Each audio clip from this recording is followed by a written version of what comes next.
कह रहे हैं आचार्य जी प्रणाम।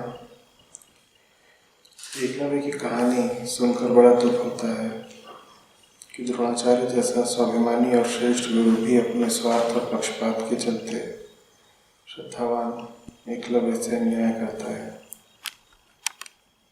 एकलव्य इस अन्याय के प्रति आदर प्रकट करते हुए अपना अंगूठा देकर भी गुरु के प्रति श्रद्धा से रोए गए।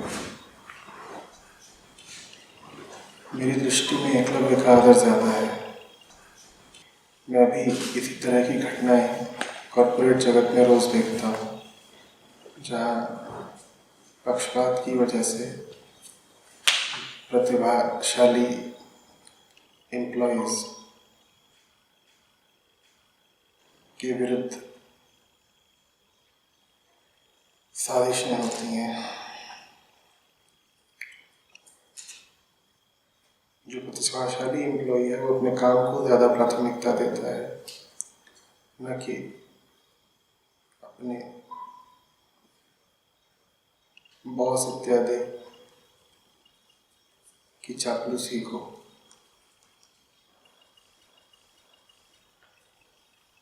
फिर वो धीरे धीरे पिछड़ जाता है और उत्साहहीन हो जाता है। ऐसे कईयों के लिए तो मैं मैनेजमेंट से लड़ता भी हूँ और सच्ची बात भी बताता हूँ, तो उत्तर ये मिलता है कि आप उनको मैनेज करो। मैंने कई अच्छे एम्प्लॉयज़ को कंपनी से बाहर निकाले जाते देखा है और बड़ा दुख हुआ है। मैंने ये एक नहीं कई कंपनीज में होते देखा है। इस परिस्थिति में मुझे क्या करना चाहिए? इस कॉर्पोरेट युद्ध में इन एम्प्लॉयज़ के लिए लड़ते रहना चाहिए या युद्ध छोड़ के भाग जाना चाहिए? ये अन्याय देखकर आंखें बंद नहीं कर सकता और बर्दाश्त भी नहीं होता। कृपया मार्गदर्शन करें। धन्यवाद। कृष्ण के जीवन को आप देखें, कभी वो युद्ध के लिए प्रेरित करते हैं और कभी वो स्वयं ही युद्ध से पीछे हट जाते हैं।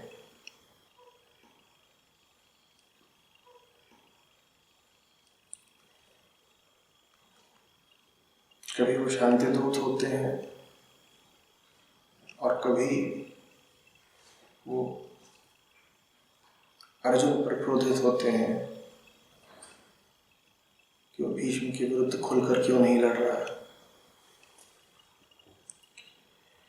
कोई एक उत्तर नहीं दिया जा सकता। बहुत सारे ऐसे कार्यकर्ता भी होते हैं जिनके लिए यही उचित है कि वो उस जगह पर न रहें जहाँ पर वो फिलहाल हैं।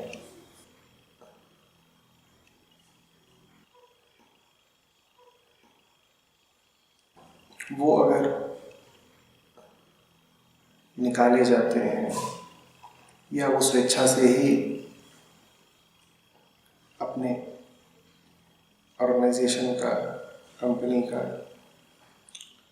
संगठन का त्याग कर देते हैं, तो इसमें उनके साथ अन्याय नहीं हो रहा, उनकी भलाई हो रही है।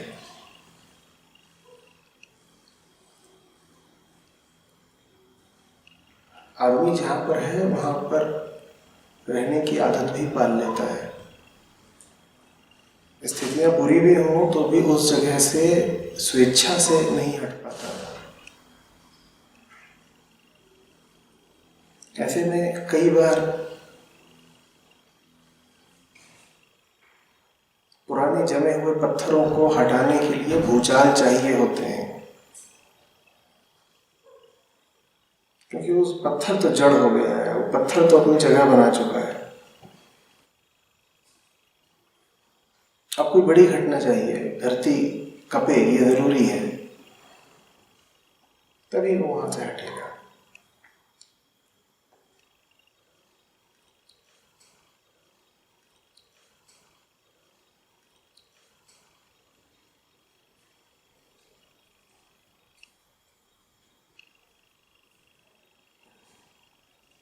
और ये भी नहीं कहा जा सकता कि बात बात में काम छोड़ दो, किसी नई जगह चले जाओ, क्योंकि भली बातें जानते हो तुम कि आदमी का मन एक ही है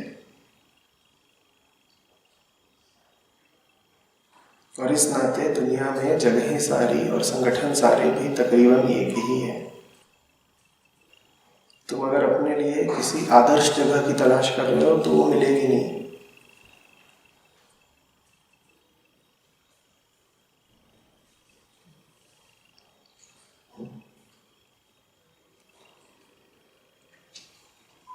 तो ये बात फिर विवेक की हो जाती है। सर्वप्रथम तो कोशिश करते रहते हैं कि स्थितियां बदलें, बेहतर हों।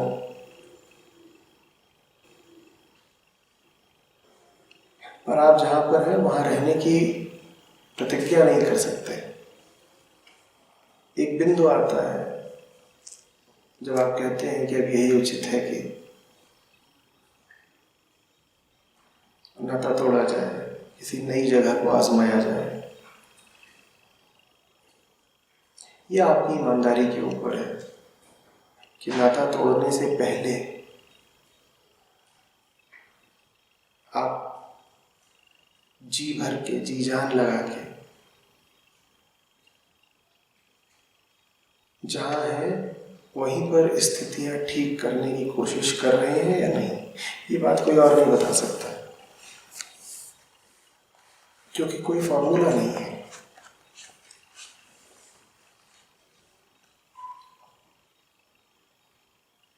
आपको ही घोषित करना होता है कि बस बहुत हो गया।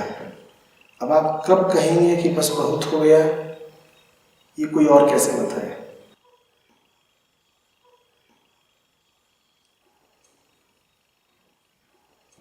ध्यान रखिए, ये बात सहन शक्ति से ज्यादा विवेक की है।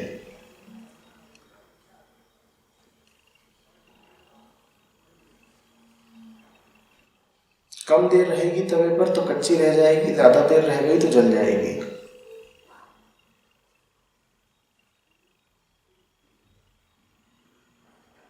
विवेक की बात यह है कि बिल्कुल ठीक क्षण पर उसको तवे से उठा दिया जाए।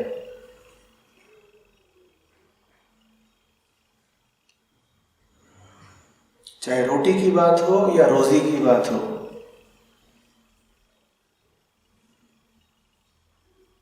विवेक से ही उस सही क्षण का पता चलता है।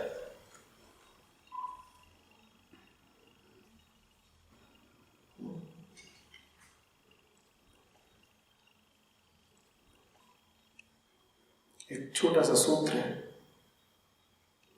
ये ठीक ठीक निर्णय नहीं कर सकता आपके लिए। जैसा मैंने कहा, ये कोई फॉर्मूला नहीं हो सकता, फिर भी ये सूत्र उपयोगी होगा। अपने आप से पूछिएगा कि कम ऊर्जा और कम समय कहाँ लगना है? कम ऊर्जा और कम समय कहाँ लगना है? जहाँ हैं, जिन परिस्थितियों में हैं, उन्हीं परिस्थितियों को ठीक करने में, या कि कोई नई जगह तलाशने में और फिर उस नई जगह की चुनौतियों से निपटने में। सोचना, जो भी तुम्हारी हालत है, घर में चाहे दफ्तर में, उस हालत को ठीक करने के लिए समय लगता है और ऊर्जा लगती है ना? तो एक तरफ तो समय और ऊर्जा का ये निवेश है कि मैं जहां हूं, अगर मुझे उसी जगह को ठीक करना है तो मुझे कितना समय लगाना पड़ेगा, कितनी ऊर्जा लगानी पड़ेगी। एक तरफ तो ये बात है। और अगर तुम किसी दूसरी जगह जाना चाहो तो दूसरी जगह जाने में भी ऊर्जा लगती है, ढूंढने में लगती है।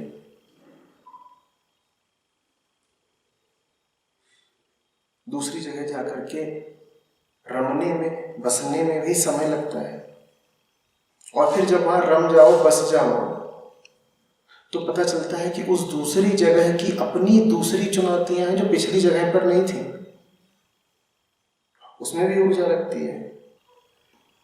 तो ये दो रास्ते हैं, दोनों रास्तों में कोई भी रास्ता आसान नहीं है, दोनों ही रास्तों पर समय भी लग रहा है और ऊर्जा भी लग रही है।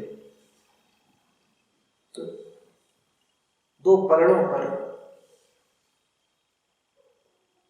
दो तरफ के आंकड़ों को रख करके नाप लेना है।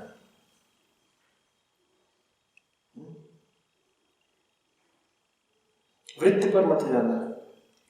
अधिकांशतः हमारी वृत्ति होती है चिपके रहने की। कुछ लोगों की उल्टी वृत्ति भी होती है, वो पलायनवादी होते हैं, वो उड़ ही जाते हैं जल्दी से। वो बात बात पर कहते हैं कि मैं तो चला। आप जिस कॉर्पोरेट जगत की बात कर रहे हैं वहां भी दोनों तरह के लोग देखने को मिलते हैं। कई हैं जो 30-30 साल एक ही नौकरी में गुजार देते हैं, कई हैं जो सरकारी नौकरियों के पीछे जाते ही इसीलिए हैं कि एक ले लो जीवन भर काम चल गया। और फिर दूसरी तरफ जो जॉब हॉपर्स कहलाते हैं, उनको हर चौथे महीने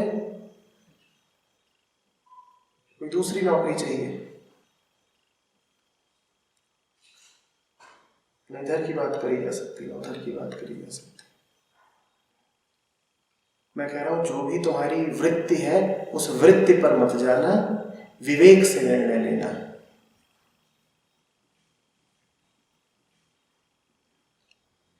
वृत्ति तो कुछ भी जतला सकती है, वृत्ति तो झूठ को भी सच बता सकती है, और विवेक का अर्थ होता है सच और झूठ में अंतर कर पाना।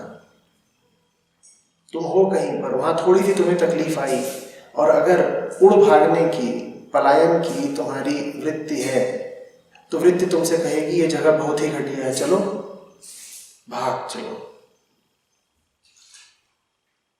तुम वृत्ति की मत सुन लेना, तुम कहना थमो, इस जगह को ठीक करने में समय लगेगा, ऊर्जा लगेगी, जरा मैं देखूं उस जगह को ठीक करने में तकरीबन कितना समय, कितनी ऊर्जा। और अगर भागता हूं, जहां भी जाता हूं, तो भागने में भी समय और ऊर्जा लगनी है, और फिर उस जगह को भी ठीक करने में समय ऊर्जा लगनी है, वो भी मैं देखूं कितना समय कितनी ऊर्जा।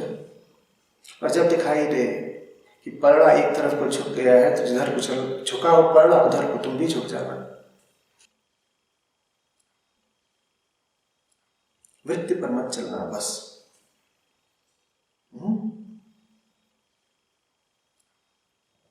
चिपकने की आदत लग गई हो तो चिपक के मत बैठ जाना, और उड़ भागने की आदत हो तुम्हारी तो जल्दी जल्दी उड़ने मत लग जाना। दोनों ही बातें ठीक नहीं।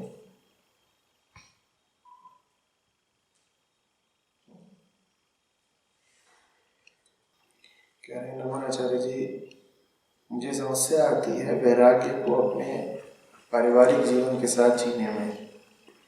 जैसे भीष्म और गुरु द्रोणाचार्य ने ज्ञानी होकर भी कुछ गलत निर्णय लिए, वैसे ही मैं भी स्वार्थी और असमर्थ हो जाता हूँ परिवार के सामने।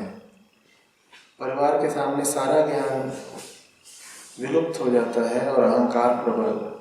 कृपया निवारण करें।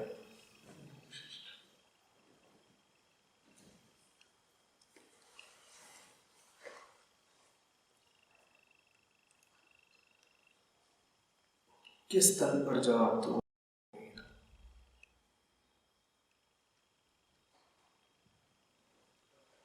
क्या है परिवार? परिवार से मोह है आपको, ऐसा लगता है परिवार माने आसपास के कुछ लोग, है ना।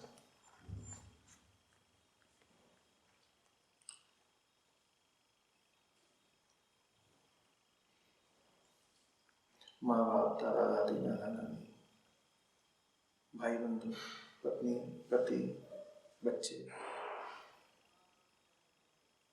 नाती पोते और तमाम रिश्तेदार, इसी का नाम परिवार। मैंने तो बहुत बड़ा बना दिया। आमतौर पर जब आप कहते हैं परिवार, तो आपका आशय होता है सिर्फ अपने छोटे से घोंसले से। पत्नी होगी, बच्चे होंगे, हद से हद 1-2 लोग और होंगे।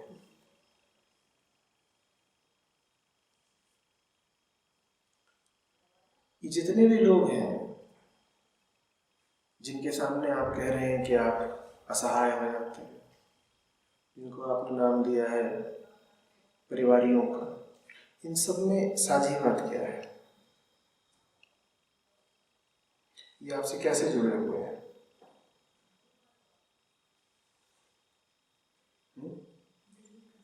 देह का संबंध।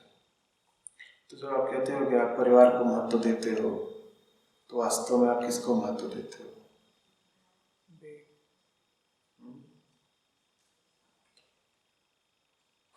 दादा दादी से क्या संबंध है? मूलतः ये बाद में कहना है कि हमारी कोमल भावनाएं जुड़ी हैं उनके साथ। कोमल भावनाएं बाद में जुड़ी, प्राथमिक संबंध क्या था? देह का, उनकी देह का अंश।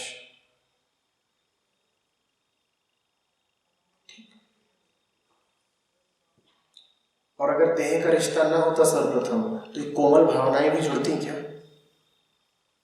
बोलो। जितनी तुम कोमल भावनाएं और मधुर स्मृतियां लिए हुए हो अपने परिवारजनों के साथ, इसका आधार क्या है? आधार है देह। ठीक है।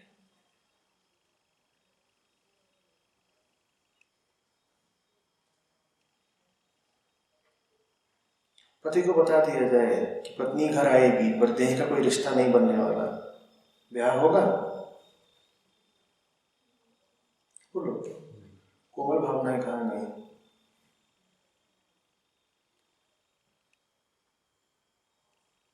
ये तो सब बात की बात है। मैं इनकार नहीं कर रहा हूं कि कोमल भावनाएं इत्यादि इत्यादि होती हैं, पर वो केंद्रीय नहीं है, प्राथमिक नहीं है। पत्नी को बता दिया जाए कि पति ऐसा मिल रहा है जो देह का संबंध बनाने के काबिल नहीं है, ब्याह होगा?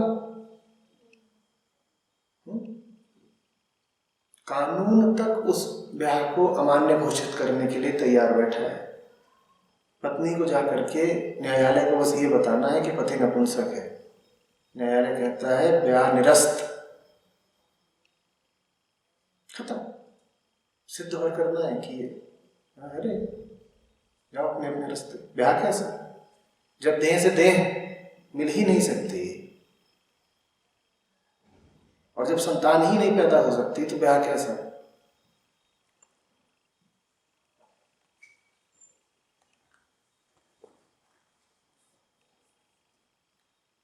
समाज एक शब्द पकड़ता है, कानून में भी वो शब्द मौजूद है, बड़ा घटिया शब्द है, consummation of marriage.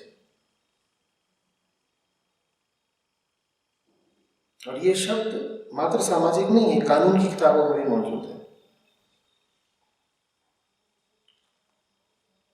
Consummation of marriage अर्थात विवाह की पूर्णता। कंज्यूमेशन शब्द का अर्थ होता है जब कोई चीज अपनी पूर्णता को पाले।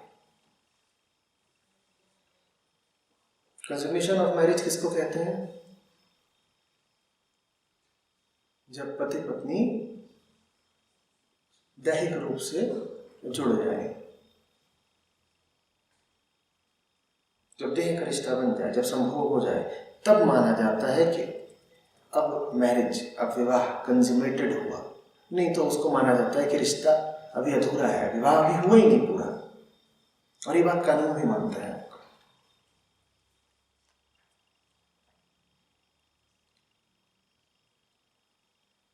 तो सबको खबर है, पूरे जमाने को खबर है, यहां तक कि कानून की किताबों को भी खबर है कि परिवार के केंद्र में जो रिश्ता बैठा है वो देह का है,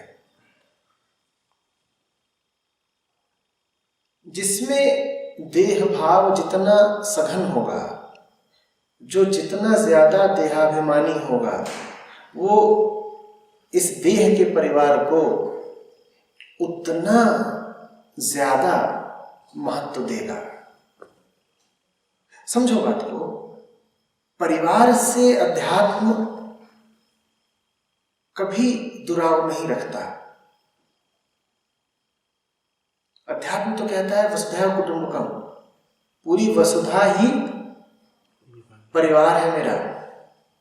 तो ये झूठी बात है अगर कोई कहे कि अध्यात्म परिवार की खिलाफत करता है। नहीं, ऐसा नहीं है। अध्यात्म तुम्हारे झूठे तादात्म्य की, तुम्हारी झूठी पहचान की खिलाफत करता है। और तुम्हारी झूठी पहचान किसके साथ है? देह के साथ है। तो अध्यात्म परिवार के खिलाफ नहीं है, अध्यात्म देह से उठे परिवार के खिलाफ है। क्योंकि जब तुम देह से उठे परिवार को ही अपना परिवार कहना शुरू कर देते हो तो नतीजा ये निकलता है कि बाकी सारा जगत तुम्हारे लिए अपरिवार हो जाता है। तुम कहते हो मेरे तो अपने तो बस वही हैं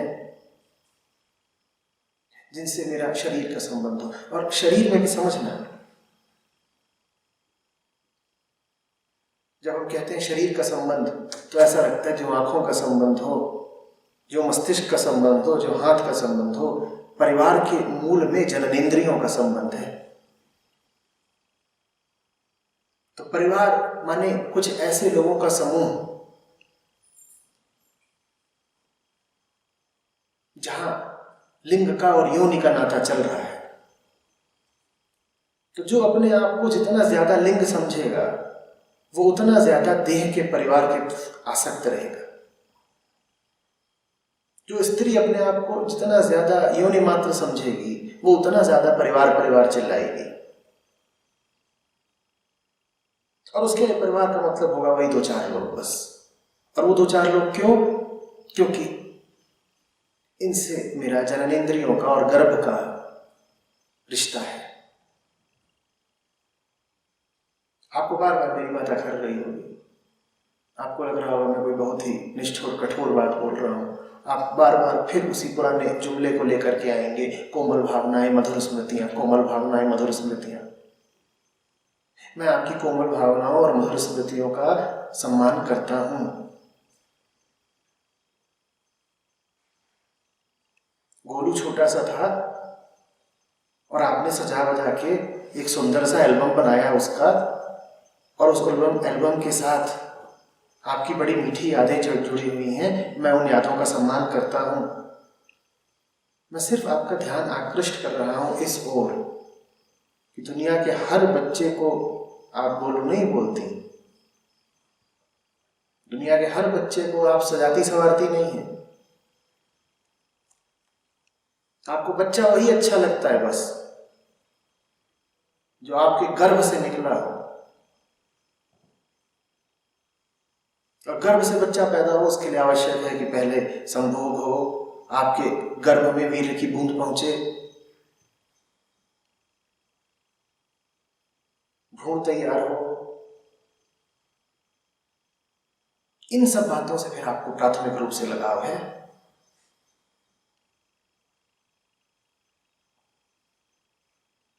गाते हैं कबीर भी, परिवार उनका भी है। परिवार से संतों को कभी कोई ऐतराज नहीं रहा है।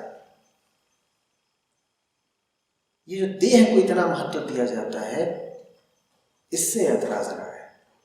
गाते थे ना तुम लोग कबीर का, हम सब बड़ा कौन परिवारी। गाओ जरा।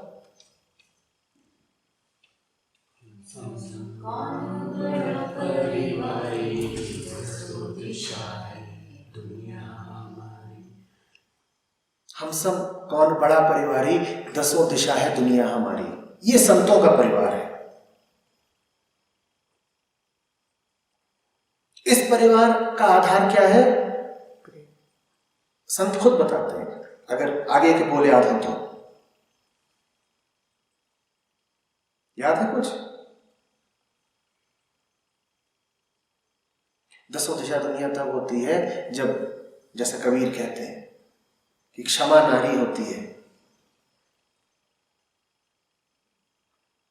विवेक भाई होता है, सत्य पिता होते हैं, शील बहन होती है। अब पूरी दुनिया तुम्हारा परिवार है। कबीर के परिवार का आधार फिर क्या हुआ? जब कबीर कहते हैं हमसे बड़ा कौन परिवारी, 10 दिशा है दुनिया हमारी। कबीर के परिवार का आधार क्या हुआ? शील, करुणा, सत्य, विवेक, क्षमा। और हमारे परिवार का आधार क्या है? लिंग और योनि। देह भी पूरी मत बोलो, हाथ नहीं है हमारे परिवारों का आधार, ना आंख है, ना कान है।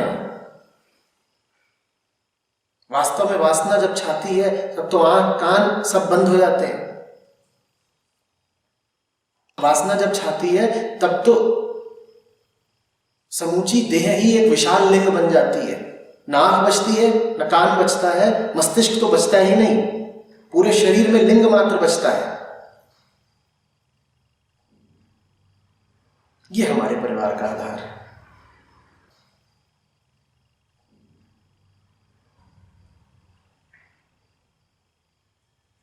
तो जब तक आप स्वयं को नहीं जानते, आपको सजा ये मिलती रहेगी कि आप व्यर्थ की चीजों से आसक्त रहेंगे। समझो, आप यदि अपने आप को आत्मस्वरूप नहीं जानते तो आपको अपने आप को क्या मानना पड़ेगा? देह। और जो अपने आप को देह मानेगा उसे फिर देह से संबंधित सभी चीजों से भी आबद्ध होना पड़ेगा।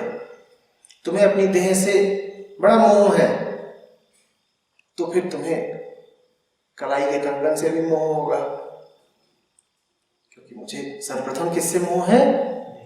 कलाई से। कलाई से मोह है तो कंगन भी चाहिए ना सुंदर सुंदर। फिर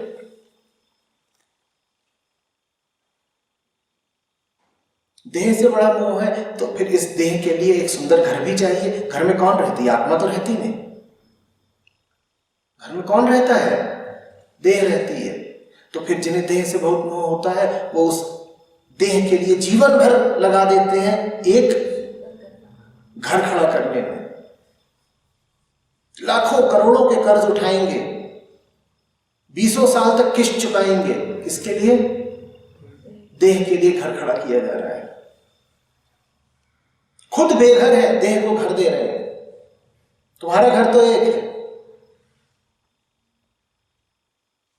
कबीर कह गए ना, सत्य पिता हमारे, सत्य का जो घर है वो तुम्हारा असली घर है। तुम तो बेघर ही रह गए, देह को घर देते रह गए, और उसके लिए कितना उपद्रव।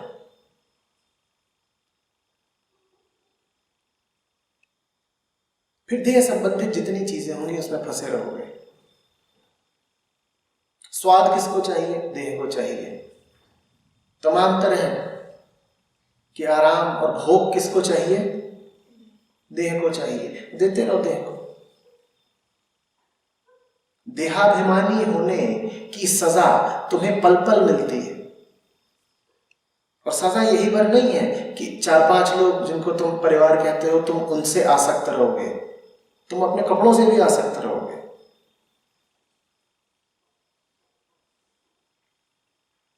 घर से आसक्त रहोगे, गाड़ी से आसक्त रहोगे, जूते चप्पल से आसक्त रहोगे, क्योंकि वो सब किसके हैं? देह के हैं।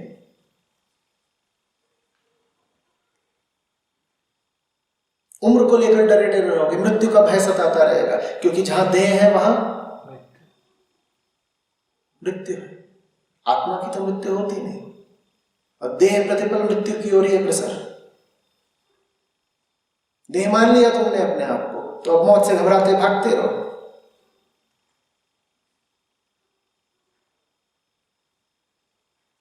तो जिसको ये बीमारी लगी हो कि उसे परिवार का मोह इतना ज्यादा है कि अध्यात्म कुछ समझ में नहीं आता, या कि अध्यात्म कोरा ज्ञान बनकर रह जाता है जब परिवार की आसक्ति खड़ी होती है, तो मैं उससे कह रहा हूं कि तुझे एक ही बीमारी नहीं सताएगी। तेरी बीमारियां अनंत हैं, प्रतिपल है, हर तल पर है। तुमने तो सिर्फ एक बीमारी का उद्घाटन किया, एक राज खोला, और एक राज क्या है कि सारा ज्ञान परिवार के सामने विलुप्त हो जाता है। मैं तुमसे कह रहा हूं ना, अगर तुमको ये परिवार वाली बीमारी लगी हुई है तो तुम्हें समस्या एक नहीं होगी, तुम्हें समस्या 50 होंगी। तुम्हारा प्रतिपल समस्या में ही बीत रहा होगा। शायद तुम अपनी सारी समस्याओं का साझा सूत्र नहीं देख पाए, शायद तुमको ये लगता है कि तुम्हारी सारी समस्याएं अलग अलग हैं। नहीं, देह से जुड़ाव कितनी समस्याओं को जन्म देता है तुम्हें अभी कल्पना भी नहीं है शायद। और वो समस्याएं अलग नहीं होती, वो सब एक होती हैं।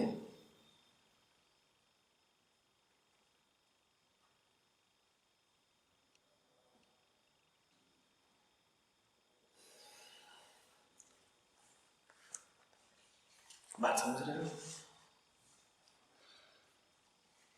जो देह से जुड़ा हुआ है उसको ये खौफ न खाता हो कि मेरा क्या होगा, ऐसा हो नहीं सकता।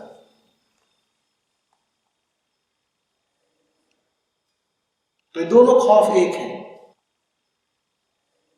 परिवार का क्या होगा और मेरा क्या होगा।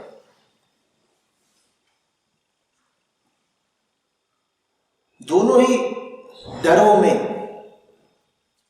साझी बात क्या?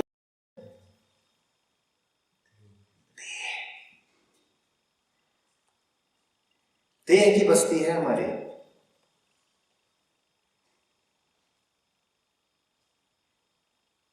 आईने में इस थोबड़े को देख करके कभी बिजली कौंधती ही नहीं कि इस आदमी को मैं जानता भी हूं क्या। जहां ये शक्ल देखी नहीं तहां तुरंत कहने लग गए मैं। ये तो मैं हूं।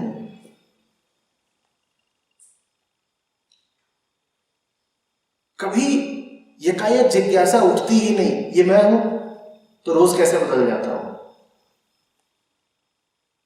कोई आज कहे कि महेश है और कल हो जाए सुरेश, तो उसका कोई भरोसा है? तुम उसका भरोसा नहीं करोगे क्योंकि वो 24 घंटे में बदल गया। और अगर कोई 24 महीने में बदलता हो तो उसका भरोसा कर लोगे? बदल तो वो भी रहा है ना। महेश अगर सिद्ध धोखेबाज है तो 24 घंटे में ही बदल जाएगा।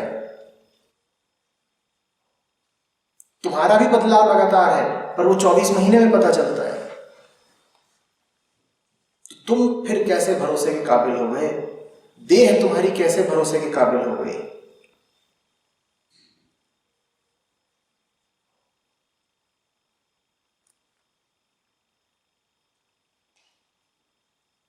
जो देह से जुड़ा हुआ है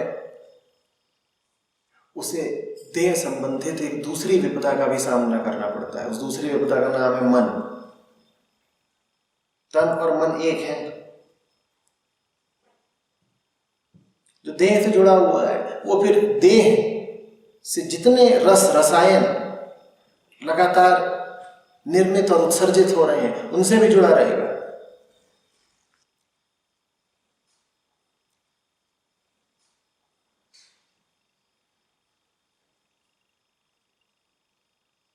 स्त्री को स्त्री किसने बनाया? देह नहीं तो बनाया। फिर तुम बाद में बोलते हो औरत का मन। पुरुष को पुरुष किसने बनाया? देह नहीं तो बनाया। फिर तुम बाद में कहते हो औरत का मन। अरे वो मन क्या है? तुम्हारी तमाम ग्रंथियों से जो रसायन उलीचे जा रहे हैं तुम्हारे खून में, उनके अतिरिक्त मन कुछ है? कोई भावना उठती है तुम्हारे भीतर जब तक भीतर कोई रासायनिक प्रक्रिया ना हो। और रसायन माने देह, जिसको तुम कहते हो मेरी भावना, मेरा प्रेम, मेरा क्रोध, मेरी दया, जो भी तुम्हारे विचार, तुम्हारे जज्बात हैं, वो सबके सब तो रसायन का खेल है। वैज्ञानिकों से पूछो, वो तुम्हारे हर मनोभाव के लिए एक रसायन बता देंगे। और वो रसायन आवश्यक नहीं है कि शरीर में भीतर से ही उत्सर्जित हो। वो बाहर से भी तुम्हें दिया जा सकता है। तुम्हें गोली दी जा सकती है, तुम्हें एक इंजेक्शन दिया जा सकता है। ये बड़ी अजीब बात है।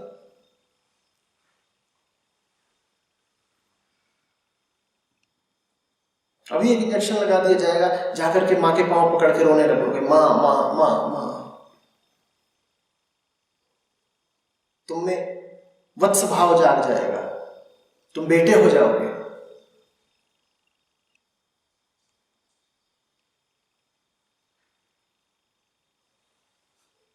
एक दूसरा इंजेक्शन दिया जा सकता है तुम्हें, तुम अभी बिल्कुल आग बबूले हो जाओ, लाल पीले हो जाओ, मुंह से लपटे निकलने लगे और गुस्से में किसी को भी मारने पहुंच जाओ और तुम बोलोगे मेरी भावना है, तुम्हारी भावना है।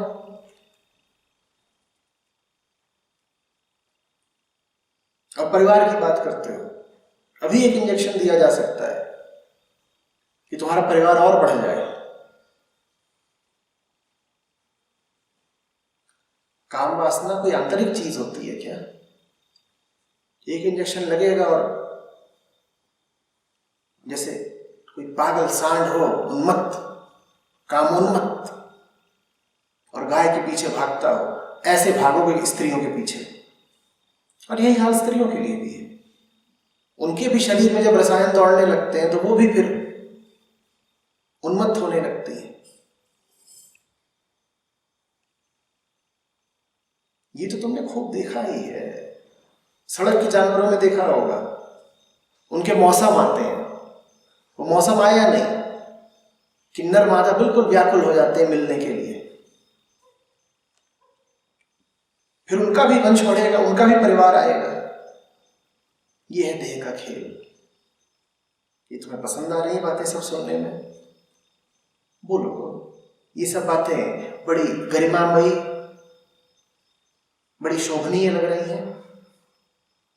ऐसी है देह कि जिसकी चर्चा भी करो अगर जबान से तो ऐसा लगे कि कुछ मैला हो गया।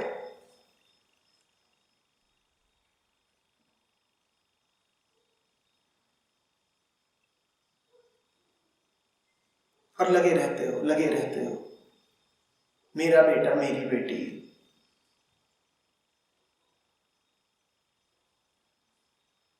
क्या है? जिन्होंने जाना है उन्होंने तो बड़ी भर्त्सना के साथ बोल दिया है। कई बार तो लगता है कि इतना कड़वा बोलने की क्या जरूरत थी, पर साफ बोल दिया उन्होंने। उन्होंने कहा कि पिता और माता का रज जब मिलता है तो उससे संतान तैयार होती है, इसीलिए संतान भी मलमूत्र के ही समान है।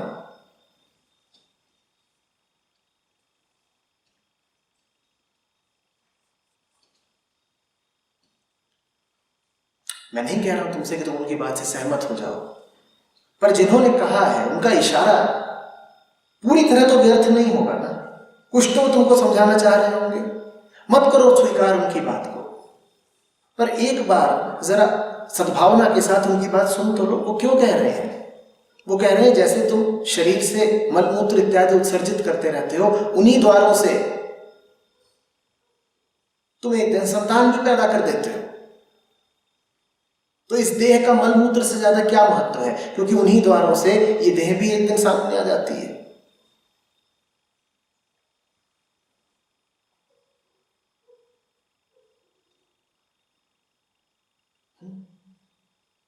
स्त्रियों का मासिक समय होता है और उस समय तुम खूब बात करते हो हाइजीन, सफाई इत्यादि। जिस नवजात को तुम बहुत प्यार करते हो वो और क्या है,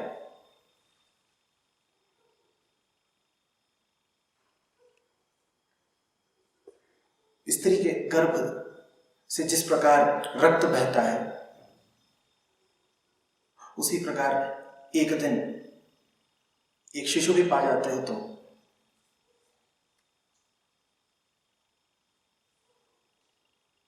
रक्त बहता है तो तुम कहते हो गंदा गंदा,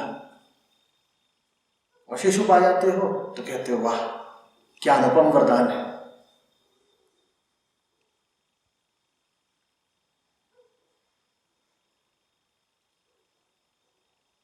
मैं जितनी बातें बोल रहा हूं मैं खुद भी इनसे पूर्णतया सहमत नहीं हूं,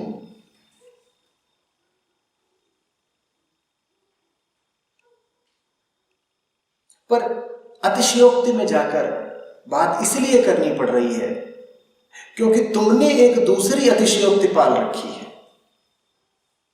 मैं जो बोल रहा हूं निश्चित रूप से वो एक अति है, पर उस अति का सहारा मुझे इसलिए लेना पड़ रहा है क्योंकि तुम दूसरी अति पर अटके हुए हो। तुमने देह को परमात्मा का ही दर्जा दे दिया है।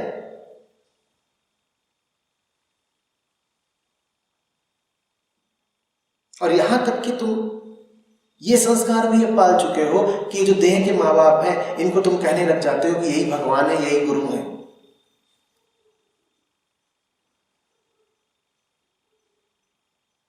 ये क्या मजाक है?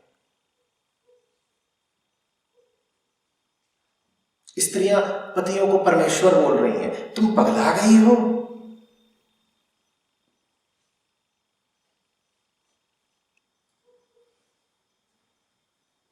तुम संभोग के लिए राजी ना होती, ये परमेश्वर तुम्हें घर ही में लेके आते।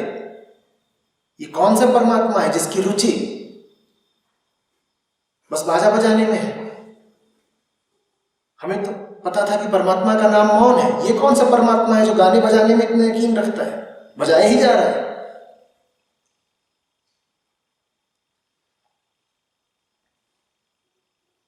अरे भाई, तुम्हारा और उसका एक रिश्ता है जांघों के बीच का,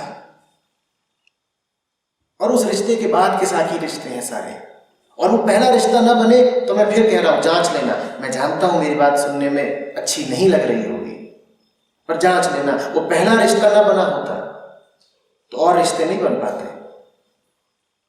ये बाकी सारे रिश्ते, आंखों के रिश्ते, हाथों के रिश्ते, उंगलियों के रिश्ते, जुल्फों के रिश्ते, मन के रिश्ते, ये सब धरे के धरे रह जाते अगर जांघों वाला रिश्ता ना बना होता। और तुम उसको परमेश्वर बता रही है।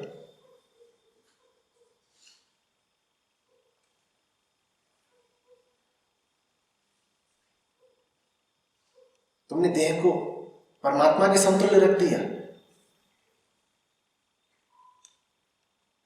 और फिर जब वो नासमझ बच्चे पैदा होते हैं तो तुम उनके सामने खड़े हो जाते हो कि बाप भगवान है और मां भगवती है, चल बेटा आज्ञा का पालन कर और पांव छू।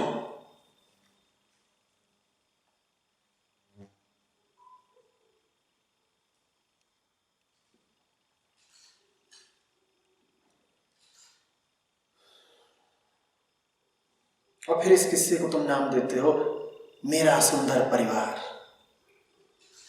ना जुदा होंगे हम, कभी खुशी कभी गम। बिल्कुल बज उठी ना धुन, आ गए ना आंखों में आंसू। देह का ऐसा ही है, वो जल्दी से गीली हो जाती है और परिवार बढ़ जाता है। फिर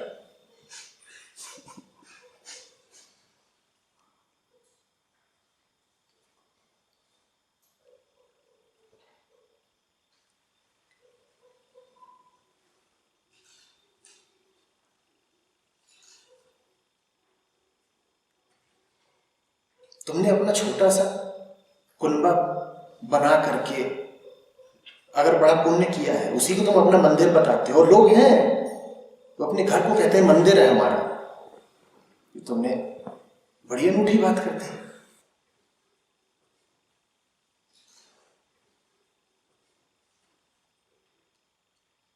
तो फिर अभी अभी एक मौलवी जी का बड़ा नाम हुआ, 93 की उम्र में दिवंगत हुए, और कुछ 100-150 उनकी बीवियां थी और 200-400 उनके बच्चे थे। अभी अभी आई है 2-4 दिन पहले खबर। तो तुम्हारा फिर अगर छोटा सा मंदिर है तो मौलवी साहब का तो पूरा तीरथ था।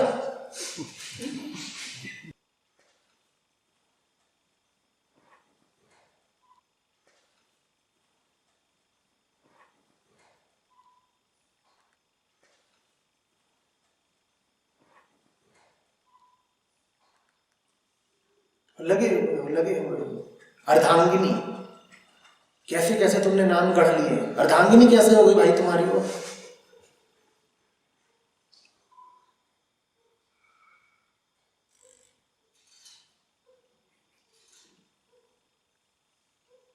माई बेटर हाफ। मैं कहता हूं थम, एक दो बार ऐसे को पकड़ा है, बस ये है कि फिर वो नजर नहीं आते। उस दिन रिश्ता ही टूट जाता है, क्योंकि उनको बेटर हाफ वाला बना के रखना है। और मैं कुछ करता नहीं, मैं तो हूं ही मासूम। मुझ जैसा नादान कोई मिलेगा नहीं। मैं तो 2-4 भोले भाले सवाल पूछ लेता हूं और उसके बाद फिर वो मिलते नहीं। तो पूछता हूं बस ये बता दें, ये बेटर हाफ क्या चीज होती है? ये अर्धांगिनी का क्या खेल रचा लिया?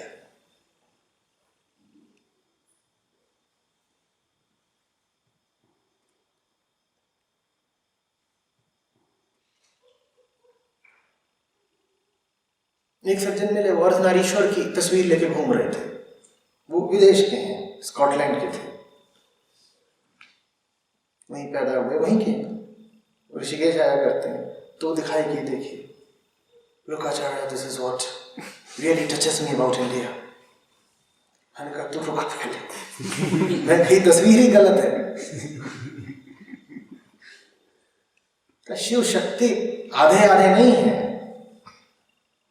शक्ति मात्र है। और शक्ति के हृदय को शिव कहा जाता है, शक्ति के केंद्र को शिव कहा जाता है। ऐसा थोड़ी है कि तुमने आधे शंकर आधी पार्वती बना दी, कि तुमने क्या नमूना खड़ा कर दिया है।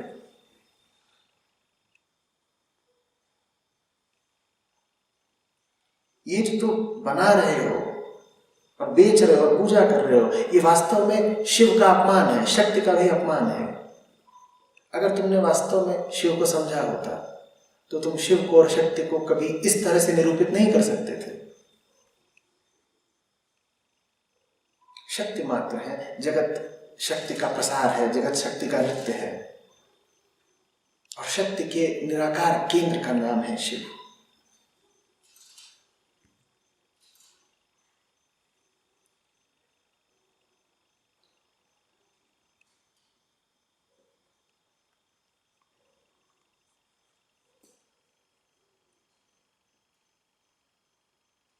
आदमी की पूरी जिंदगी इसी झंझट में निकल जाती है।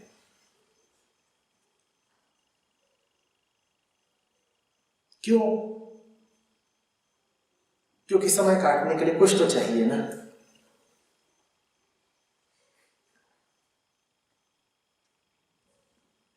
एक बार तुम इस पारिवारिक झंझट में पड़ गए, उसके बाद तुम कभी ये नहीं कहोगे कि समय कैसे काटे।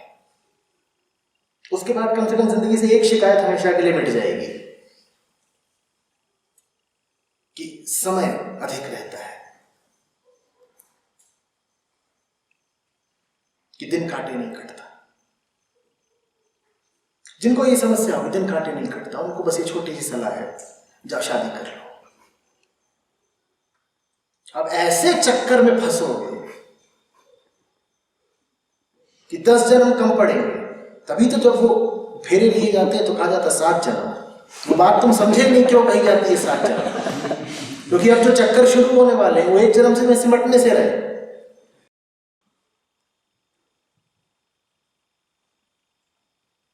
तुम ही थोड़े ही बहुत उत्पादक हो, तुम ही थोड़े ही बहुत उर्वर हो। तुम उत्पादक हो, तुम्हारी बीवी उर्वर है, तो तुम कुछ पैदा करोगे। जिनको पैदा करोगे वो भी तो उत्पादक और उर्वर है, उन्हें भी तो अपनी कहानियां चलानी है। अब कहानी पे कहानी, दे कहानी ले कहानी, एक कहानी से 4 कहानियां।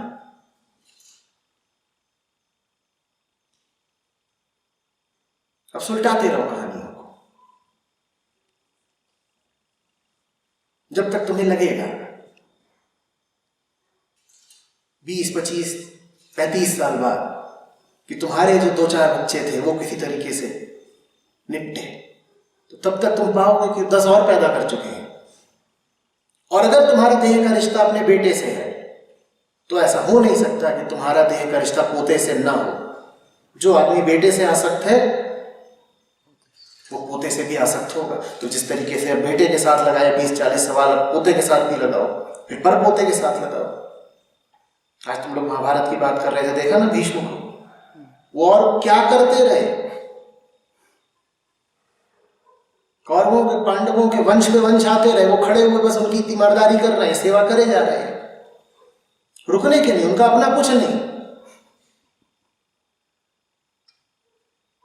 भोग दूसरे रहे हैं, वो सब प्रजा के लिए खड़े हो गए हैं सेवक। इच्छा मृत्यु को हमको वरदान है, मर ही नहीं सकते।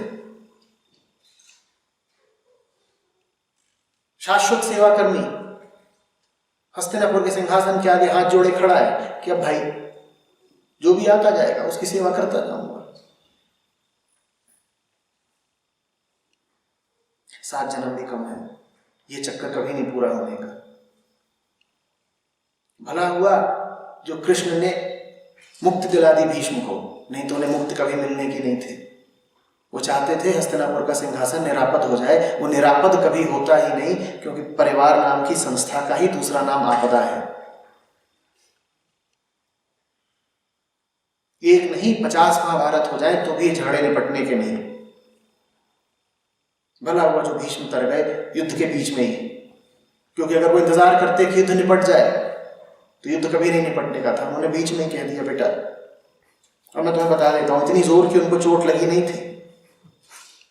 अर्जुन ही था, उसने संभाल के मारा था धीरे से, बहुत सारे नहीं मारे थे। बाणों की शैया इत्यादि तो बाद में तैयार करी थी कि पितामह लेटेंगे। बाणों का तकिया भी बाद में तैयार किया था कि पितामह लेटेंगे। मारा तो आहिस्ता से एक ही बाण था। भीष्म ने कहा देखो अर्जुन, हमारे तुम्हारे बीच की बात, बहाना मिल गया मुझे अब रवानगी का, यही मौका है, मैं निकल जाऊं। नहीं तो फर्क नहीं पड़ता कि तुम जीतते हो या दुर्योधन जीतता है, मेरा यही काम है। तुम्हारे बच्चों की नैपियां बदलता रहो। बच्चे तुमने भी पैदा कर रखे हैं, बच्चे कौरवों ने भी पैदा कर रखे हैं, और उधर तो 100 हैं। एक से एक धृतराष्ट्र होते हैं, उन्हें और कोई काम ही नहीं। और जो अंधा हो जाए और करेगा क्या? मानवता ही पूरी अंधी है। 800 करोड़ और कहां से आ गए? इस 800 करोड़ में और धृतराष्ट्र के 100 बच्चों में समानता देख लेना।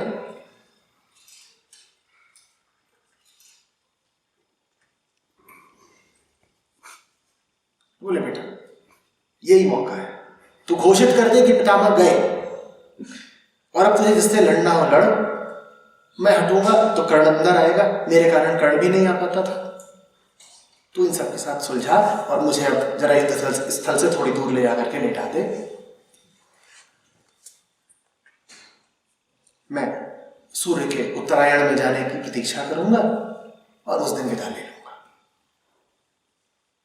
तुम उस आदमी की बेबसी समझो, तुम्हें जानना हो कि परिवार क्या कर देता है तो भीष्म की ओर देखो। और वो ऐसा आदमी है जिसने स्वयं तो शादी भी नहीं की, तब भी उसकी दुर्दशा देखो।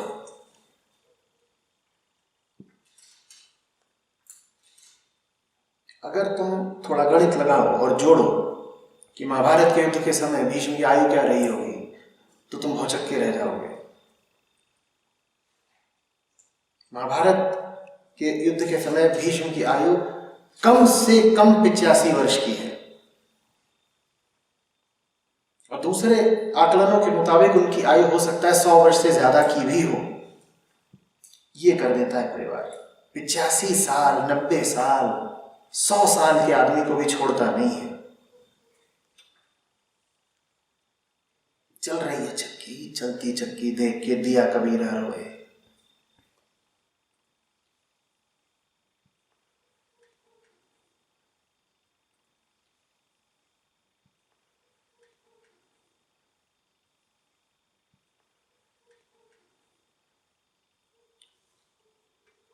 बात समझ में आ रही है? बहुत बड़ा परिवार है तुम्हारा, तुमसे बड़ा कुटुंब किसी का ना हो, सब तुम्हारे हो।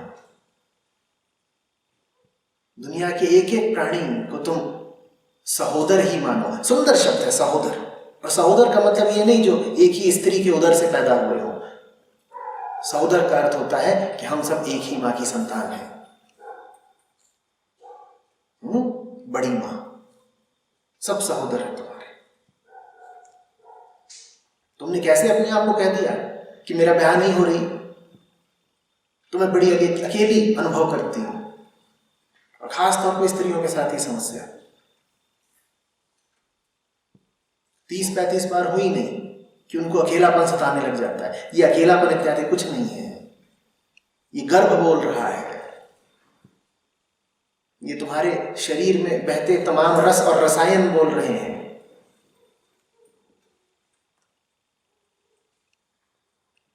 कभी कह मत देना कि तुम अकेले हो या अकेली हो। दुनिया है पूरी तुम्हारी, और दुनिया के नर नारी और बच्चे ही नहीं है तुम्हारे, तमाम जो जीव जंतु हैं ये सब भी तुम्हारे ही हैं, परिवार है तुम्हारा। तुम में अगर जरा भी सुबुद्धि होगी तो तुम कहोगे जिसका इतना बड़ा परिवार हो उसे क्या हक है ये कहने का कि वो अकेला है।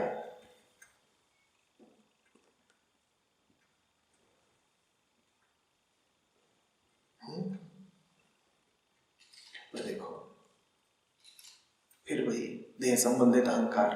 तुम कहते हो नहीं ये परिवार बहुत बड़ा है, वो बात ठीक है आपकी आचार्य जी, लेकिन मुझे तो वो परिवार चाहिए ना जो सिर्फ मेरा हो। बहुत लोग मुझे प्रेम करते हो, वो बात ठीक है आपकी आचार्य जी, पर मुझे तो कोई ऐसा चाहिए ना जो सिर्फ मुझसे प्रेम करता हो।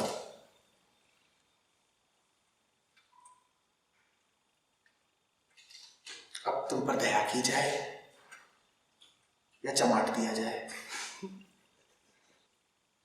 दोनों ही उठते हैं आचार्य जी को।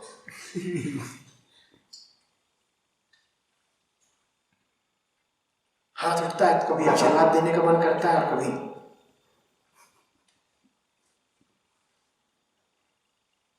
और जिसको देखो वही ये भावना लेके घूम रहा है, कोई तो हो जो सिर्फ हमारा हो। ये जो तुम हवा ले रहे हो नथनों से अंदर, ये सिर्फ तुम्हारी है। बनवाओ कहीं से अपने लिए प्राइवेट हवा। ये आसमान सिर्फ तुम्हारा है। तुम्हारा क्या सिर्फ तुम्हारा है? तुम्हारे शरीर की एक एक कोशिका पूरी पृथ्वी की ही नहीं, पूरे विश्व की है। अभी बड़ा रोचक प्रयोग हुआ। हम लोग रेस की बात करते हैं ना, रेस समझते हो क्या? नस्ल, जात। तो अलग अलग रेसेस के लोग लिए गए, भारत के लिए गए, चीन के लिए गए, अफ्रीका के लिए गए, अमेरिका के लिए गए। किसी को कैरेबियन से ले लिया, किसी को लैटिन अमेरिका से ले लिया, और फिर पता किया गया कि इन सबके वंशज कहां के हैं। डीएनए लेकर के परीक्षण किए गए, जानते हो क्या निकला? हम सब जगहों के हैं। हम में से कोई ऐसा नहीं जो भारत का ही हो पूरी तरीके से, क्योंकि आदमी बहुत पुराना है। नदी बहुत दूर से आ रही है, बीच में उसमें न जाने क्या क्या मिला है, तुम जान भी नहीं पाओगे।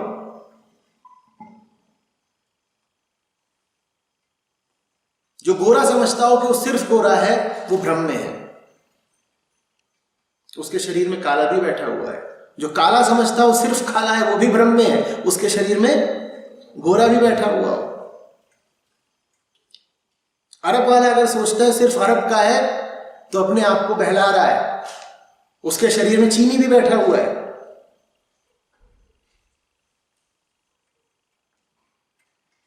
हम सब जगह के हैं। तुम बताओ विशेषतया तुम्हारा क्या है? तुम्हारा तो शरीर भी तुम्हारा विशेषतया नहीं है, तो तुम क्यों मांगते हो कोई प्रेमी या प्रेमिका जो सिर्फ तुम्हारा हो? तुम्हारा तो शरीर भी सिर्फ तुम्हारा नहीं है।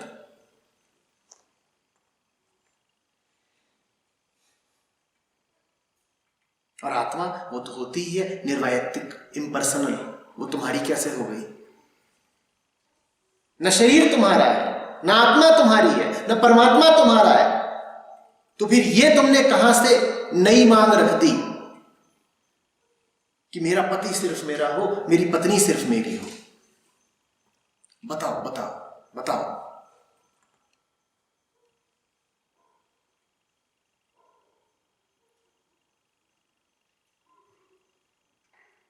इन सारे प्रश्नों के मूल में एक प्रश्न है, तुम हो कौन? और जिसने उस प्रश्न का उत्तर नहीं दिया है वो जीवन भर उलझा उलझा घूमेगा, क्योंकि वो मैं और मेरे की भ्रामक परिभाषाओं को लेकर अपना संसार रचता रहेगा। झूठा मैं, झूठा मेरा। जब खुद को ही नहीं जानते तो जो चीजें तुम्हारी नहीं है उनको ही अपना अपना अपना अपना कहते रहोगे।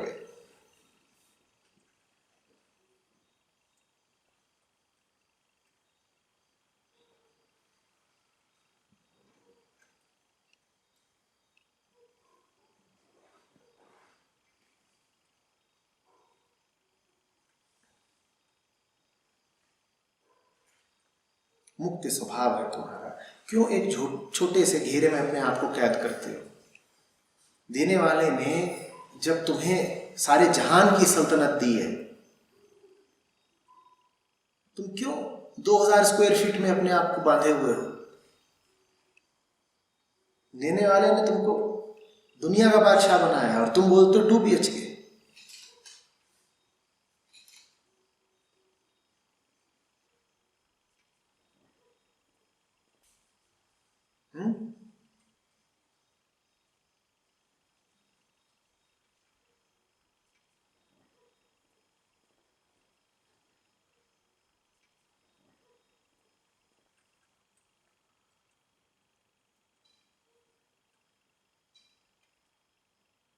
समझ रहे हो बात को?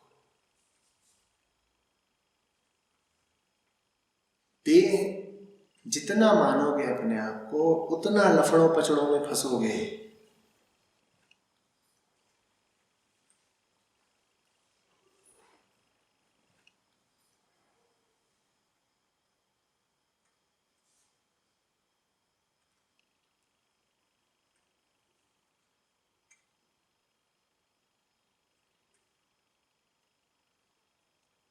देह को परमात्मा नहीं चाहिए। जो ये प्रश्न भी पूछा गया है ये देह नहीं पूछेगी। देह को तो कोई गरिमा भी नहीं चाहिए।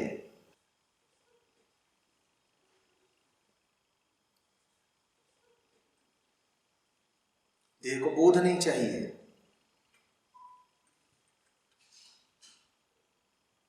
देह को बस ये चाहिए कि वो कायम रहे, वो स्वयं भी कायम रहे और अपने बाद भी उसकी श्रृंखला चलती रहे। 2 ही चीजें मांगता है शरीर, अपने लिए भोजन और आराम और प्रजनन, ताकि जब देह ना रहे तब भी देह बनी रहे।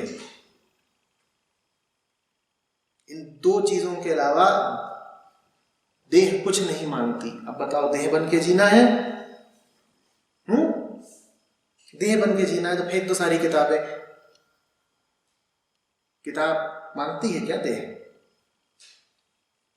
और देह बन के जीना है तो हटाओ प्रेम, क्योंकि देह के तल पर प्रेम का भी कोई अस्तित्व नहीं होता। और देह बन के ही जीना है तो हटाओ फिर आजादी भी, क्योंकि देह इतनी घटिया चीज है कि उसे आजादी भी नहीं चाहिए। मैं छोटा था तो मुझे भ्रम होता था। मुझे लगता था ये बेचारे जो जानवर पकड़ लिए जाते हैं ये दुख के कारण जल्दी ही प्राण त्याग देते होंगे। मुझे लगता था चिड़ियाघर इत्यादि में या कि कैद में जो जानवर रख दिए जाते हैं इनकी आयु बहुत नहीं होती होगी। मेरा भ्रम टूट गया। मुझे पता चला कि जो जानवर कैद में होते हैं वो ज्यादा जीते हैं, क्योंकि देह को मुक्ति चाहिए ही नहीं। और जानवर वही है, पशु वही है जो देह के पाश में बंधा हुआ है। जो देह के पाश में बंधा हुआ है उसका नाम पशु। देह कहती है मेरे गले में पट्टा डाल लो, बस मुझे खाना देते जाओ, खाना देते जाओ। देह को आजादी नहीं चाहिए, देह को खाना चाहिए। चिड़ियाघर के जानवर ज्यादा जीते हैं क्योंकि उनकी देह को पोषण मिलता है, सुरक्षा मिलती है।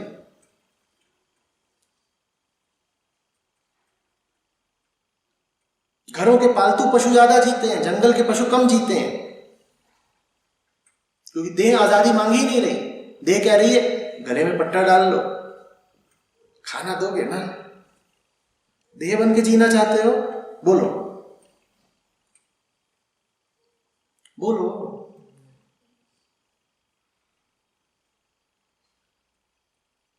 देह का मतलब होता है बस ये भोजन आता रहे। और दूसरा लिंग, जननेंद्रिय।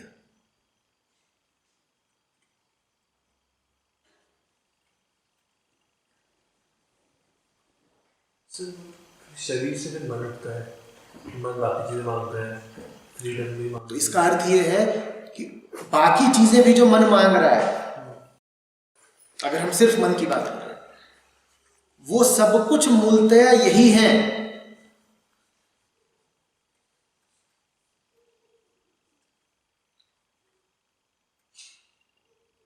उदाहरण के लिए मन अगर गाड़ी की मांग कर रहा है तो ऐसा तो नहीं कि वो किसी लड़की को प्रभावित करने के लिए गाड़ी मांग रहा हो। और लड़की को क्यों प्रभावित करने के लिए गाड़ी चाहिए? ताकि सेक्स मिल सके, और क्या। तो लगेगा तो ये कि ये साहब बड़े कर्मठ कर्मचारी हैं, बहुत मेहनत कर रहे हैं, और मेहनत ये इसलिए कर रहे हैं ताकि ये जल्दी ही एक गाड़ी खरीद सके। और जब कोई कहता है कि मैं गाड़ी खरीदना चाहता हूं, तुम कहते हो ये तो अच्छी बात है, पर वो गाड़ी भी खरीदी इसीलिए जा रही है ताकि किसी को प्रभावित किया जा सके। यही तो वजह है ना, दिल्ली के ऑटो एक्सपो में जाओ कभी, वहां हर गाड़ी के बगल में दो लड़कियां खड़ी होती हैं। गाड़ी के साथ संदेश दिया जा रहा है, ये वाली गाड़ी होगी तो ऐसी मिलेगी।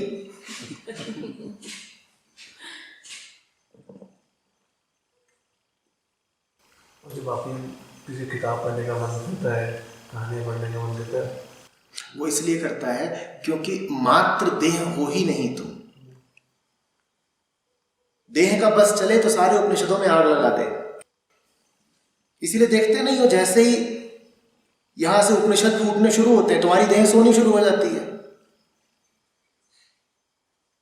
देह का बस चले तो सारे बोध साहित्य में आग लगा दे। देह चाहती ही नहीं है कि तुम्हारे कान में ऋषियों के और कबीरों के वचन पड़े। देह चाहती है कि जैसे ही किसी कबीर के बोल तुम्हारे कान में आना शुरू हो, तुम तत्काल सो जाओ, क्योंकि सोओगे नहीं तो वो सब कर नहीं पाओगे। देह तुमसे कराना चाहती है, और देह तुम्हें पशु बना के छोड़ना चाहती है, या क्या तो पशु ही बना के रखना चाहती है।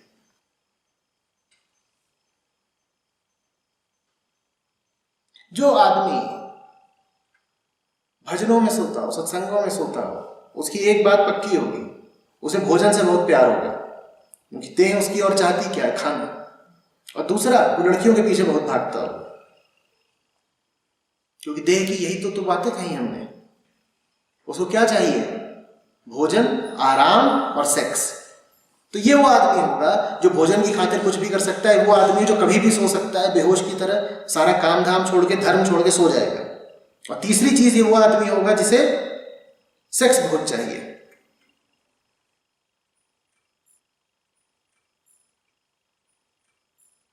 देह की अपनी एक कहानी है, देह का अपना एक बहाव है, देह के अपने उद्देश्य हैं, और देह के उद्देश्य तुम्हारे उद्देश्यों से मेल नहीं खाते। इस बात को समझो। तुम चाहते हो मुक्ति और देह चाहती है बंधन। क्यों देह बन के जीना चाहते हो तुम चाहते हो प्रेम और देह चाहती है सेक्स। क्यों देह बन के जीना चाहते हो तुम चाहते हो ज्ञान और देह चाहती है अंधकार। क्यों देह बने रहना चाहते हो? बोलो। तुम्हारे हित में नहीं है देह भाव।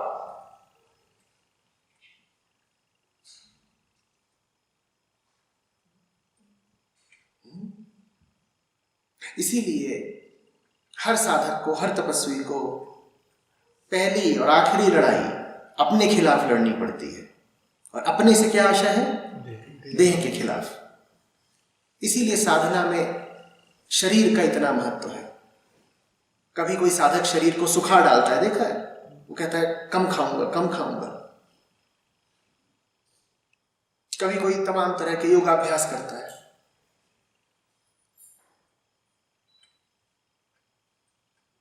कभी तुम पढ़ते हो पुराणों में कि अमुक ऋषि ने नदी किनारे खड़े होकर के एक टांग पर तपस्या की। इन सब का संबंध किससे है? देह से है। कि देह तो नहीं चाहती है कि तुम एक टांग पर खड़े हो, पर तुम खड़े हो रहे, तुम कह रहे हो देह मैं तेरे खिलाफ जाऊंगा, तू जो नहीं चाहती मैं वही करूंगा, तू चाहती है मैं सोऊं, मैं जगूंगा। सूफी रात रात भर जाग के इबादत करते हैं, देह कह रही है तू सो, और फकीर कह रहा है मैं जगूंगा, क्योंकि देह तेरे इरादे अलग हैं और मेरा मंसूबा अलग है।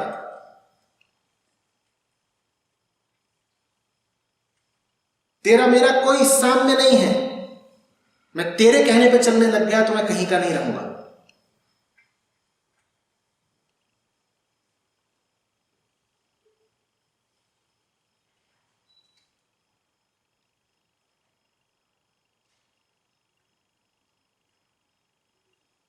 बात समझ में आ रही है? जिसमें देह भाव जितना प्रबल होगा वो उतना ज्यादा अंतर करेगा अपनी औलाद में और पड़ोसी की औलाद में। वो कहेगा ये मेरी औलाद है ना, क्योंकि ये मेरे वीर्य से आई है, ये ज्यादा कीमती है। औलाद को कीमती बता के वो किसको कीमती बता रहा है? अपनी देह को ही तो कीमती बता रहा है। तो जब देखो कि कोई बाप बिल्कुल लोटा जा रहा है अपने बेटे पर, मेरा मुन्ना, मेरा लाडला, तो समझ लो कि ये अपने वीर्य की बहुत कदर करता है,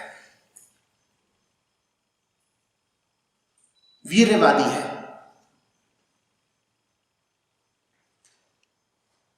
मुझे ऐतराज नहीं है कि अगर कोई वयस्क किसी बच्चे को गले लगाए और उसे लाड़ दिखाए, पर मैं कह रहा हूं तुम सिर्फ उसी बच्चे को लाड़ क्यों दिखा रहे हो जो तुम्हारे वीर्य से आया?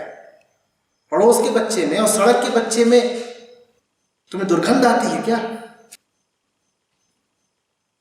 तुम्हें बस वही बच्चा प्यारा है जो तुम्हारे लिंग से निकला हो। इसका मतलब तुम्हें बच्चे से प्यार नहीं है, क्योंकि बच्चे बच्चे तो सब एक होते हैं। तुम्हें अगर बच्चे से ही प्यार होता तो सड़क पे भिखारी का जो बच्चा है तुम्हें उससे भी प्यार होता। तुम्हें बच्चे से प्यार नहीं है, तुम्हें अपने लिंग से, अपने वीर से, अपनी देह से प्यार है। बड़े घटिया आदमी हो तुम बच्चे के नाम पर अपनी ही देह को पूज रहे हो।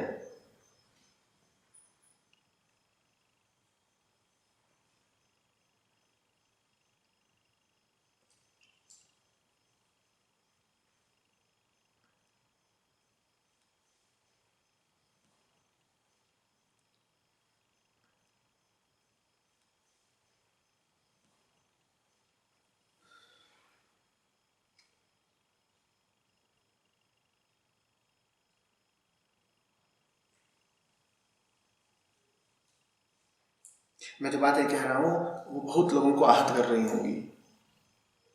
मैं हाथ जोड़ के उनसे कह रहा हूं, आहत करने के लिए नहीं कह रहा हूं ये सारी बातें।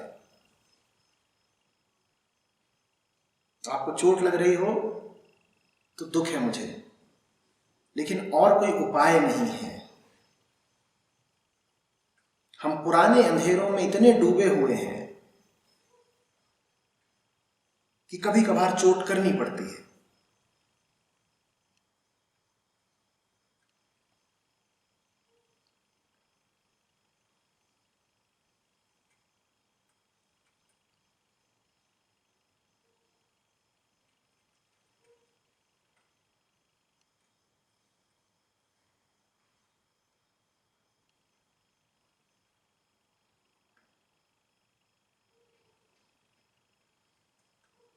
हाथ मानती हो अपने आप को, हाथ में हथकड़ियां लग जाएंगी।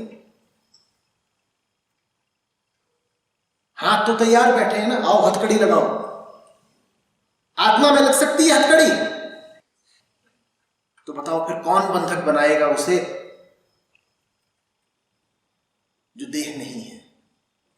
और जिसने कह दिया मैं देह हूं, उसके हाथ तुरंत उपस्थित हो गए बंधने के लिए।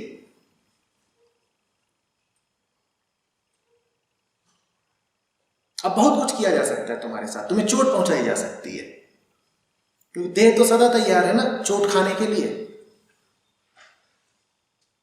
एक छोटा सा तिनका उड़ता हुआ है, तुम्हारी आंख में पड़ जाए, लग गई चोट।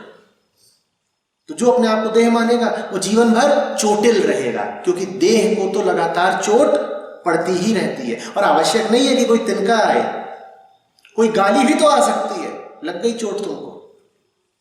तन और मन को एक ही जानना, जिसको तुम मन कहते हो, ये बात मैं दोहरा रहा हूं, वो भी तन की वृत्तियों से और तन के रसायनों से ही उठा है। इसीलिए तो तन के अतिरिक्त मन का कोई अस्तित्व नहीं होता।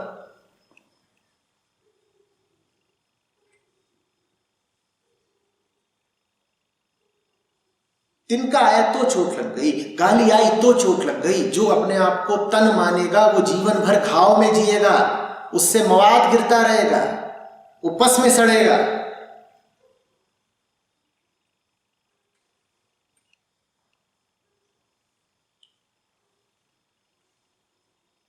बात बात में तो उसे चोट लगेगी।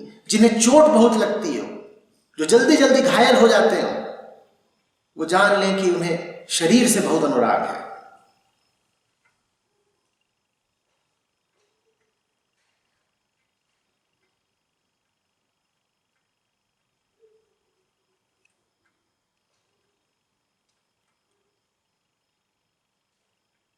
मृत्यु का भय, चोट, लगातार संशय, ये सब उपहार मिलते हैं उनको जो देह बनकर जीते हैं। चाहिए ऐसे उपहार?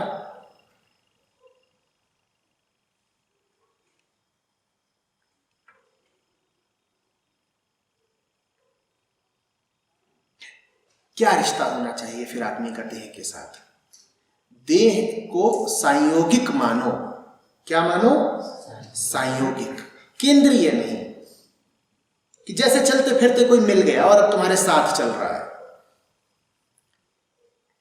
चलते फिरते कोई मिल गया और अब वो तुम्हारे साथ चल रहा है, जैसे ट्रेन के डब्बे में कोई मिल गया।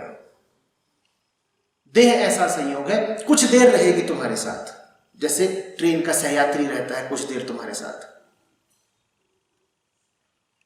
और किसी भी मुकाम पर इस देह को डब्बे से उतर जाना है। सहयात्री सहयात्री होता है सिर्फ, वो तुम्हारी मंजिल तो नहीं बन सकता ना। क्या बोलोगे तुम ऐसे आदमी को जिसने हमसफर कोई मंजिल बना लिया हो? देह हमसफर है, वो भी थोड़ी देर की, मंजिल नहीं है। ये है देह के साथ उचित रिश्ता। तू थोड़ी देर के लिए मेरे साथ है, हमारी यात्रा तो अनंत है, और हम वो हैं जिसने कभी कोई यात्रा करी नहीं। चूंकि हम कभी कोई यात्रा करते नहीं, इसीलिए कहने वाले ये भी कह देते हैं कि हमारी यात्रा अंतहीन है।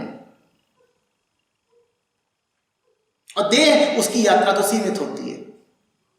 कभी 5 साल चलती है, कभी 20 साल चलती है, बहुत हुआ तो 80-90 साल चलेगी। अलग अलग तरह की ट्रेन होती है ना, मेट्रो होती है थोड़ी दूर की, और हिमसागर एक्सप्रेस है, ये 90 साल की देह है। पर ट्रेन कोई भी हो, 2 बातें पक्की हैं, कभी चढ़ोगे और कभी उतरोगे। देह ऐसी ही है।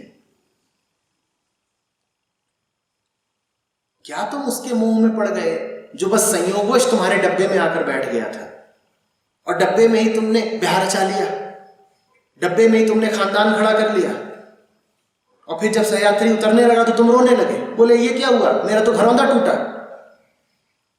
पगले, उसका टिकट नहीं देखा था पहले, अपना भी नहीं देखा था, तुमने तो बड़े अरमान बैठा लिए थे।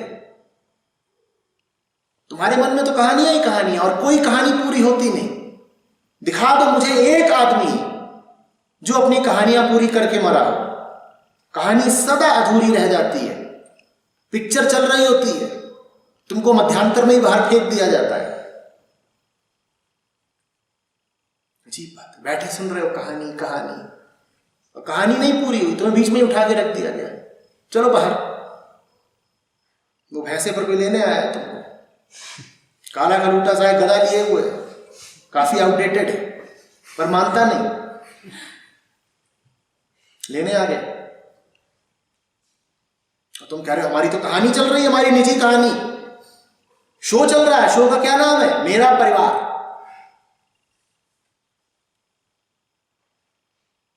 स्वर्ग से सुंदर सपनों से प्यारा है अपना घर द्वार, मेरा परिवार। तो वो शो नहीं पूरा होने का, तो भैंसे वाला तुमको पिलियन राइडर बनाएगा वो बिना हेलमेट के।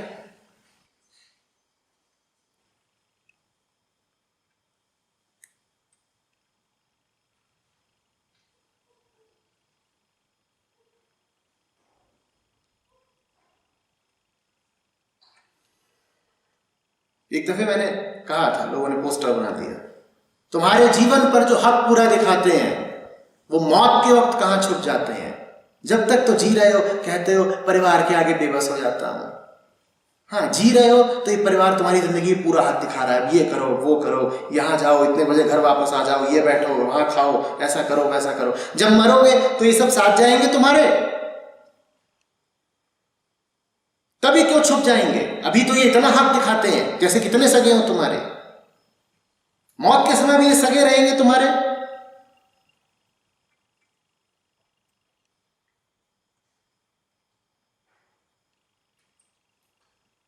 बोलो, 13 दिन तक तिरिया रोवे 6 माह तक माता। कबीर है, उड़ जाएगा हंस अकेला। और फिर 13 दिन तक स्त्री रोएगी तुम्हारी और 6 माह तक माता रोएगी, बस बात खत्म।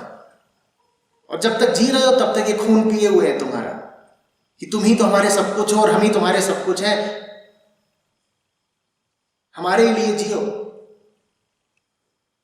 और इनके कारण तुमने राम को भुला दिया। कुल करनी के कारणे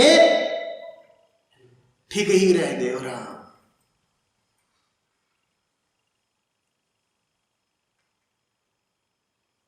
इस झूठे खेल में तुमने जीवन का असली उद्देश्य भुला दिया। और फिर दिल खूब टूटता है तुम्हारा। बच्चों पर जिंदगी कुर्बान किए जा रहे हो, जिस पे जिंदगी कुर्बान करोगे फिर उससे कुछ वसूली भी मांगोगे, वसूली मिलती नहीं, तब रोते हो, कहते हो जिंदगी व्यर्थ गई। और ये बच्चे बड़े एहसान फरामोश निकले। तुमसे किसने कहा था कि अपनी जिंदगी उन पर लुटाओ, और अब तुम चाहते हो वो अपनी जिंदगी तुम पर लुटाए। जो भूल तुमने करी उसी को वो दोहराए, और न दोहराए तुम्हारी भूल तो तुम कहते हो इनसे ज्यादा कृतज्ञ कोई है नहीं। हमने अपनी जिंदगी इन पे लगा दी और ये अपनी जिंदगी बर्बाद ही नहीं कर रहे। कुछ तो सीखो, बाप ने पूरी जिंदगी व्यर्थ की है, तू कैसा बेटा है जो जिंदगी बर्बाद नहीं कर रहा।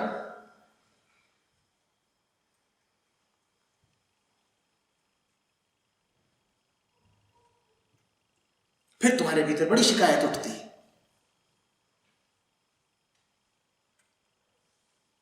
बाप सपूत को कभी माफ नहीं कर सकता, इस बात को अच्छे से याद रखना। एक से एक कपूतों की माफी है, सपूत की कोई माफी नहीं है।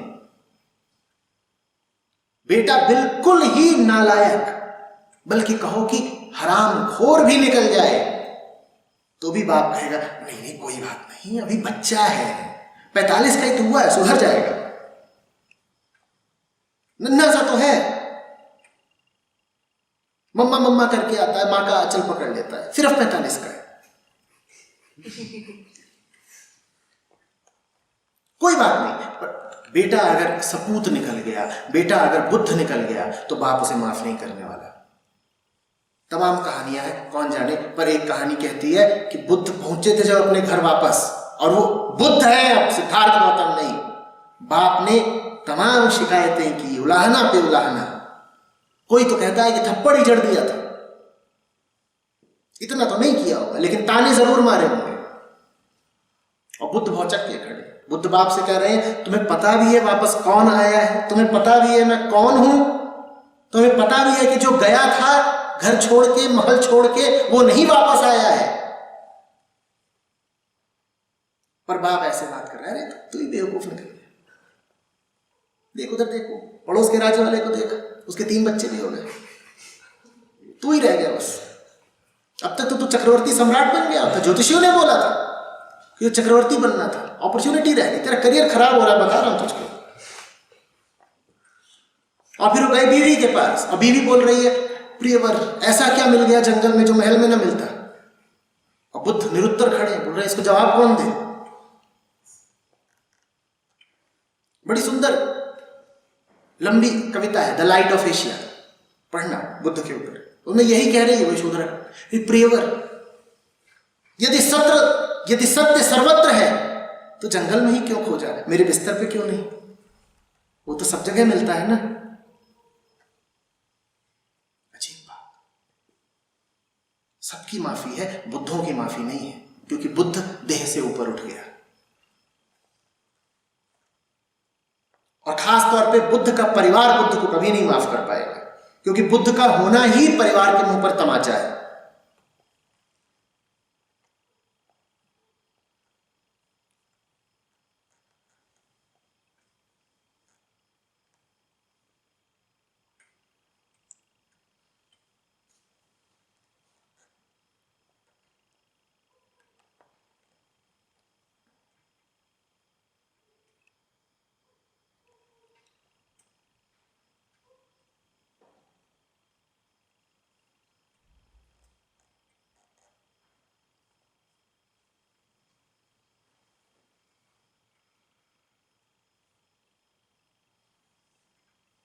अच्छा लग रहा है ज्यादा या बुरा लग रहा है ज्यादा? अच्छा। पक्का? फिर ठीक है।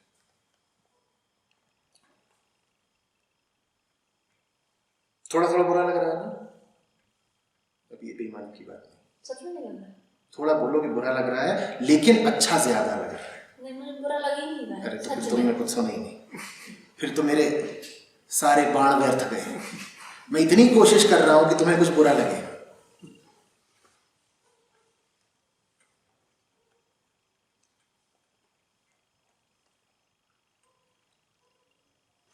जब हमारा हाल हमारे सामने उघेड़ कर रख दिया जाए तो बुरा लगना चाहिए। हमारी दशा ऐसी है निश्चित रूप से कि हमें बुरा लगना चाहिए।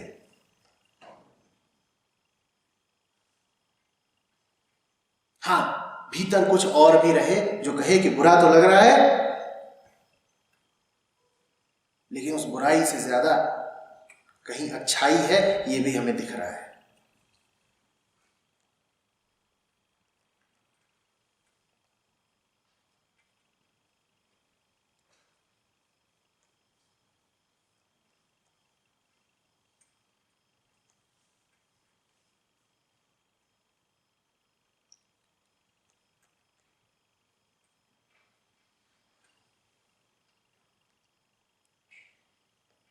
जाओ, बड़ा परिवार बनाओ।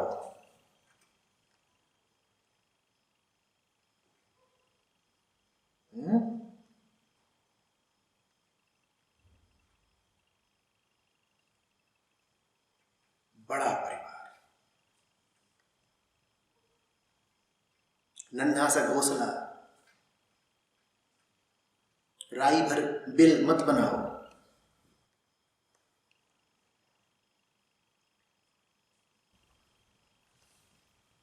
संसार तुम्हारा है, बड़ा घर बनाओ।